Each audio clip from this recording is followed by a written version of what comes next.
നമസ്കാരം. മൂവി ബ്രാൻഡിലേക്ക് എല്ലാ മാന്യ പ്രേക്ഷകർക്കും സ്വാഗതം.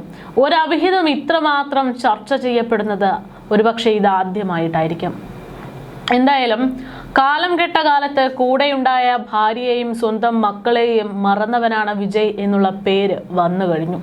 വിജയ് ആഘോഷങ്ങൾക്കിടയിലും കാർമേഘം ഇരച്ചെത്തും പോലെ ചില സമയങ്ങളിലൊക്കെ തമിഴ്നാട് മുഖ്യമന്ത്രിയായ വിജയുടെ മുഖത്ത് ഒരു സങ്കടം കാണുന്നുണ്ട്. മുഖം വാടുന്നത് ക്യാമറകൾ ഒപ്പിയെടുക്കുന്നു.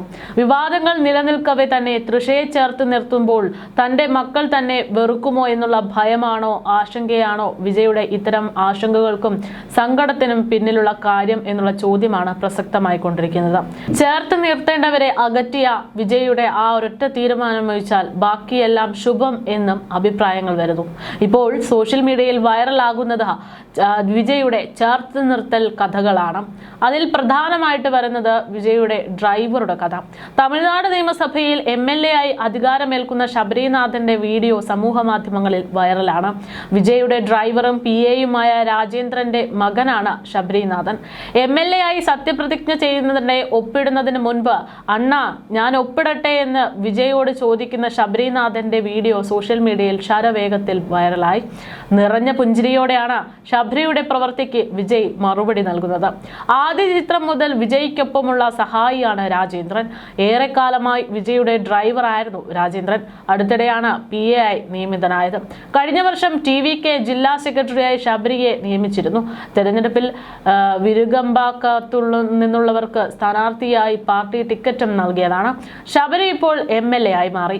മകൻ MLA ആയി എന്നറിഞ്ഞ കഥ അത് യാഥാർത്ഥ്യം കെട്ട് പിതാവ് കരഞ്ഞുകൊണ്ട് വിജയെ വന്ന് കണ്ട് അദ്ദേഹത്തെ കെട്ടിപ്പിടിച്ച് നന്ദി പറയുന്ന കാര്യങ്ങളും വൈകാരികമായിട്ട് ക്യാമറകളിൽ പതിഞ്ഞിരുന്നു. എത്ര തലമുറ കഴിഞ്ഞാലും വിജയോടുള്ള കടപ്പാട് മറക്കാനാകില്ലെന്നാണ് വലിയ ജനാവലിയെ സാക്ഷി നിർത്തി ആ വന്ധ്യവയോധികൻ പറഞ്ഞത്. 3.5 പതിറ്റാണ്ടുകൾക്കുള്ളിൽ തമിഴ്നാട് സിനിമയെ ഉള്ളം കയ്യിലെടുത്ത ഒരു നടൻ. അസാമാന്യമായിട്ടുള്ള അഭിനയ പാടവമില്ല. ശരാശരിയിലും താഴെ നിൽക്കുന്ന ഒരു നടൻ. പക്ഷേ ഇന്ത്യൻ സിനിമയിലെ ഏറ്റവും അധികം പ്രതിഫലം വാങ്ങുന്നത് വിജയാണ്. ഒരു പടത്തിന് 250 കോടിക്ക് മുകളിൽ രൂപ. പുറമെ ലാഭവിഹിതം ഓഫർ ചെയ്യാൻ നിർമ്മാതാക്കൾ റെഡിയാണ്. രാജ്യമെമ്പാടും മാത്രമല്ല ആഗോളതലത്തിലും വിജയ് സിനിമകൾക്ക് മികച്ച മാർക്കറ്റാണുള്ളത്. ഇതെല്ലാം നേടിയത് വിജയുടെ ഭാഷയിൽ പറഞ്ഞാൽ മാസ് ആഡിയൻസിന്റെ പൾസ് അറിഞ്ഞു കളിക്കാനുള്ള മിടുക്ക് കൊണ്ടാണെന്ന് വേണമെങ്കിൽ പറയാം. പരീക്ഷണ വ്യഗ്രതയുള്ള നല്ല നടനല്ല വിജയ്. തൻ്റെ ജനപ്രീതിയും ബിസിനസ് വാല്യൂവും നിലനിർത്തുന്നതിനാലാണ് അദ്ദേഹം ഇതെങ്ങനെയൊരു മാസ് കാണിച്ചുകൊണ്ടിരിക്കുന്നത്. സമകാലികരായിട്ടുള്ള വിക്രമും സൂര്യയും അജിത്തും പോലും വ്യത്യസ്തത തേടി പരക്കം പായുന്ന സാഹചര്യത്തിൽ പോലും മാസ് മസാല സിനിമകൾക്കൊപ്പം തന്നെയായിരുന്നു വിജയ് എക്കാലത്തും നിലയുറച്ചത്. MGRും രജനീകാന്തും തുറന്നു തന്ന പാതകളിലൊന്നായിരുന്നു എന്ന് ഇത് ഈ രാഷ്ട്രീയ ജീവിതത്തിലേക്ക് കടക്കുമ്പോൾ വിജയ് സൂചന നൽകുന്നു.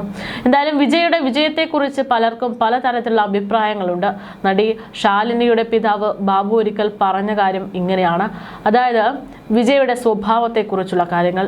അജിത്തും വിജയ്ക്കും സമകാലികരും ഏറെക്കാലമായി ഏറെക്കുറെ സമപ്രായക്കാരുമായിട്ടുള്ള നായകന്മാരായി നിൽക്കുമ്പോൾ അവർ പ്രതിയോഗികളാണെന്ന് ചിലർക്കൊരു ധാരണയുണ്ട്. പക്ഷേ സത്യം അതായിരുന്നില്ല. അജിത്തിന് വിജയ് അനുജനെ പോലെയാണ്. വിജയ്ക്കും അജിത്തിനോട് സ്നേഹതുല്യരായിട്ടുള്ള സ്നേഹം. ഏത് പ്രതിസന്ധി ഘട്ടത്തിലും അവർ പരസ്പരം താങ്ങും തണലുമായി നിൽക്കുന്നത് ഞാൻ കണ്ടിട്ടുണ്ട്. വിജയ് ഇടയ്ക്കൊക്കെ ഞങ്ങളുടെ വീട്ടിൽ വന്ന് വിരുന്നുണ്ണാറുണ്ട്. ഒരുമിച്ചിരുന്ന് ഭക്ഷണം കഴിക്കുന്ന സമയങ്ങൾ. അജിത്തിന്റെ കുട്ടികൾക്ക് ഗിഫ്റ്റ് വാങ്ങിക്കൊണ്ടാണ് വിജയുടെ വരവ്. അത്രയ്ക്കും അടുത്ത ബന്ധമാണ് ഉണ്ടായത്. വിജയെക്കുറിച്ച് 1% പോലും നെഗറ്റീവായി ഒന്നും പറയാൻ അന്നൊന്നും ഉണ്ടായിരുന്നില്ല. ഞങ്ങളുടെ അനുഭവത്തിൽ മിസ്റ്റർ പെർഫെക്റ്റ് ആയിരുന്നു വിജയ് എന്ന് പറയുന്നു. മറ്റാരും ചെയ്യാൻ മടിക്കാത്ത നന്മകളാൽ സമ്പന്നമായിരുന്നു വിജയുടെ ഓരോ രീതികളും. വിജയുടെ പേഴ്സണൽ ഡ്രൈവറായി നിയമിക്കപ്പെടുക എന്നത് അത്ര എളുപ്പമുള്ള കാര്യമല്ല. അത്രമേറെ വിശ്വാസമുള്ള ഒരാളെ മാത്രമേ ആ ജോലിക്ക് വിജയ് എടുക്കുകയുള്ളൂ. സിനിമയിൽ വന്ന കാലം മുതൽ വിജയുടെ വണ്ടി ഓടിച്ചിരുന്നത് വളരെ പാവപ്പെട്ട കുടുംബത്തിൽപ്പെട്ട ഒരു മനുഷ്യൻ. അദ്ദേഹത്തിന്റെ ബുദ്ധിമുട്ടുകൾ കണ്ടറിഞ്ഞ് വിജയ് സഹായിച്ചു. ഡ്രൈവറുടെ മകൻ ശബരിനാഥ് വളരുന്നതും പഠിച്ചതുമൊക്കെ തന്നെ വിജയുടെ സഹായത്തിൽ. പലപ്പോഴും യാത്രകളിൽ പിതാവ് മകനെയും ശബരിയെയും കൂട്ടും. വിജയ് ഒരു അനുജനെ പോലെ ശബരിയെ ചേർത്തു നിർത്തും. മുതിർന്നപ്പോഴും ആ ബന്ധത്തിന് മാറ്റമുണ്ടായില്ല. ഒരു സന്തത സഹചാരിയെ പോലെ അവർ ഇരുവരും വിജയ്ക്കൊപ്പമുണ്ടായിരുന്നു.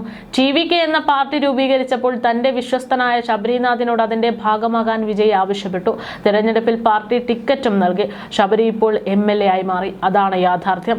മകൻ MLA ആയി എന്നറിഞ്ഞ വാർത്ത കേട്ട ആ പിതാവ് മനസ്സ് നിറയുകയാണ്. എത്ര തലമുറ കഴിഞ്ഞാലും കടപ്പാട് തീരാത്ത ഒരു സാഹചര്യത്തിലേക്ക് വിജയ് തങ്ങളെ കൊണ്ടെത്തിച്ചു എന്നാണ് ആ പിതാവ് പറയുന്നത്. വിജയുടെ തേരോട്ടത്തിന് പിന്നിൽ അത്തരം ആളുകളുടെ പ്രാർത്ഥന കൂടെയുണ്ട് എന്നും ഇപ്പോൾ റിപ്പോർട്ടുകൾ പുറത്തു വരുന്നു. ഒരുപാട് താരരാജാക്കന്മാർ സ്വപ്നം കണ്ട് ഒടുവിൽ നിരാശയോടെ പിന്മാറിയ തമിഴ്നാടിന്റെ പരമാധികാര സ്ഥാനത്തേക്കാണ് ജോസഫ് വിജയ് അവരോധിതനാകുന്നത്. അത് എക്കാലവും ചരിത്ര വിസ്മയത്തോടെ തന്നെ അടയാളപ്പെടുന്ന ഒരേടായി മാറുകയും ചെയ്യും. എന്തായാലും ഇക്കണ്ട ജനങ്ങളുടെ മനസ്സിൽ അത്രയും കയറിപ്പറ്റാൻ എങ്ങനെ വിജയ്ക്ക് സാധിച്ചു എന്നുള്ളൊരു ചോദ്യം ഇതോടുകൂടെ വലിയ രീതിയിൽ ആവർത്തിച്ച് ചോദിക്കേണ്ടി വരുന്നു. MGRന് ശേഷം മറ്റൊരു നടനം വ്യക്തിഗതമായ മികവിന്റെയും ജനപ്രീതിയുടെയും പേരിൽ ഇത്രയധികം സീറ്റുകളും വോട്ടുകളും സമാഹരിക്കാനായിട്ടില്ലാത്ത സ്ഥലത്താണ് ഇങ്ങനെ ഒരു യാഥാർത്ഥ്യ വിജയ് നേടിയിരിക്കുന്നത്.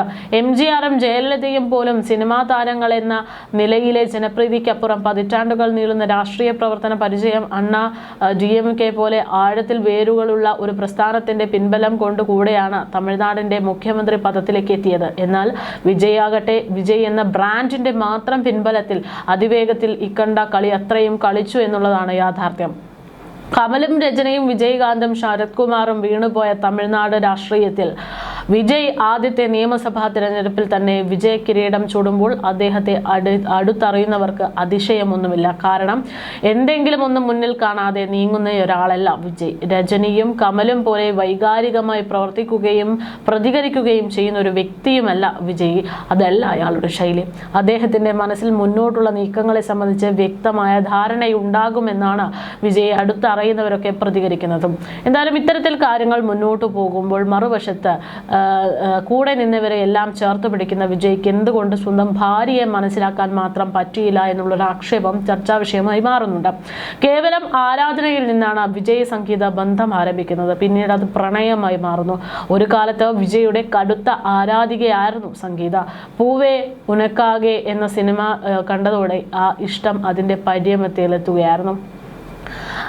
ലണ്ടൻ യൂണിവേഴ്സിറ്റിയിൽ വിദ്യാർത്ഥിയായിരുന്ന സംഗീത ആരാധ്യ പുരുഷനെ കാണാൻ വേണ്ടി മാത്രം ഇന്ത്യയിലെത്തുന്നു. ചെന്നൈ ഫിലിം സിറ്റിയിൽ വച്ചായിരുന്നു കൂടിക്കാഴ്ച. സംഗീതയുടെ സംസാരവും പെരുമാറ്റവും കണ്ട് വിജയ്ക്ക് ഇഷ്ടമായി. സംഗീതയുടെ ചെന്നൈയിലെ വീട് വിജയുടെ വീടിനടുത്തായിരുന്നു.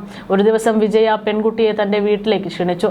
വിജയുടെ മാതാപിതാക്കളും സംഗീതയെ ഇഷ്ടപ്പെട്ടു തുടങ്ങി. ഇതോടെ കാര്യങ്ങൾ മറ്റൊരു ദിശയിലേക്ക് നീങ്ങി. വിജയുടെ പിതാവ് ചന്ദ്രശേഖരൻ സംഗീതയുടെ പിതാവ് സ്വർണലിംഗവുമായിട്ട് സംസാരിച്ചു. മകളുടെ മനസ്സറിയുന്ന സ്വർണലിംഗം വിജയുടെ വീട്ടുകാരിൽ നിന്നും അനുകൂല പ്രതികരണം ഉണ്ടാകുമ്പോൾ അതിലേറ്റ് ആഹ്ലാദിച്ചു. അങ്ങനെ അതൊരു അറേഞ്ച്ഡ് ലവ് മാരേജായി മാറി. അത്തരത്തിൽ വേണ്ടപ്പെട്ട കാലത്ത് ഏറ്റവും കൂടുതൽ താങ്ങും തണലുമായി നിന്ന ഒരാളെ എന്തുകൊണ്ട് ഇപ്പോൾ വിജയ് മനസ്സിലാക്കുന്നില്ല എന്നുള്ള ഒരു പ്രധാനപ്പെട്ട ചോദ്യം അവിടെ നിൽക്കുന്നുണ്ട്. അതേസമയം മറുവശത്ത് തൃഷയുടെ പേര് പറഞ്ഞ് ഒരുപാട് സൈബർ ബുള്ളിങ്ങുകൾ വിജയ്ക്കെതിരെ വരുന്നു. പക്ഷേ കഴിഞ്ഞ ദിവസത്തെ സ്റ്റേജിലുണ്ടായ സാഹചര്യം തൃഷയുടെ മുഖം കണ്ടാൽ നമുക്ക് മനസ്സിലാകും എത്രത്തോളം സന്തോഷം തൃഷയ്ക്ക് ഉണ്ടായിട്ടുണ്ട് എന്നുള്ളത്. ഈ പറയുന്നത് പോലെ പുറത്തു വരുന്നത് പോലെ വിജയും തൃഷയും തമ്മിലുള്ള ബന്ധം എന്താണ് എന്നത് വ്യക്തമല്ല എങ്കിൽ പോലും വിജയുടെ വിജയത്തിൽ അത് തൃഷ ഒരുപാട് ആഗ്രഹിച്ചിരുന്ന ഒരു കാര്യമാണെന്ന് തൃഷയുടെ കണ്ണുകൾ വ്യക്തമാക്കി പറയുന്നുണ്ട്. കണ്ണ് നിറഞ്ഞ് സങ്കടം സഹിക്കാനാകാതെ ക്യാമറകൾ തന്നെ ഫോക്കസ് ചെയ്യുന്നുണ്ട് എന്ന് കൃത്യമായി അറിഞ്ഞിട്ടും തൃഷ സങ്കടം കടിച്ചു പിടിക്കുന്ന ദൃശ്യങ്ങളാണ് സോഷ്യൽ മീഡിയയിൽ വൈറലാകുന്നത്. ഈ വിജയം അത് വിജയുടെ വർഷങ്ങളുടെ പ്രയത്നമാണ് എന്ന് തൃഷ പറയാതെ പറയുന്ന സാഹചര്യം. അപ്പോൾ രണ്ട് ഭാഗത്ത്, ഒരു വശത്ത് സംഗീത, മറുവശത്ത് തൃഷ എന്നുള്ള തരത്തിൽ വിജയ് നിൽക്കുകയാണ്. അപ്പോൾ ഇവരിലെ ആരെയാണ് ഇനി വിജയ് മുന്നോട്ട് ചേർത്ത് പിടിക്കുക എന്നുള്ളൊരു ചോദ്യം കൂടെയാണ് അവശേഷിക്കുന്നത്.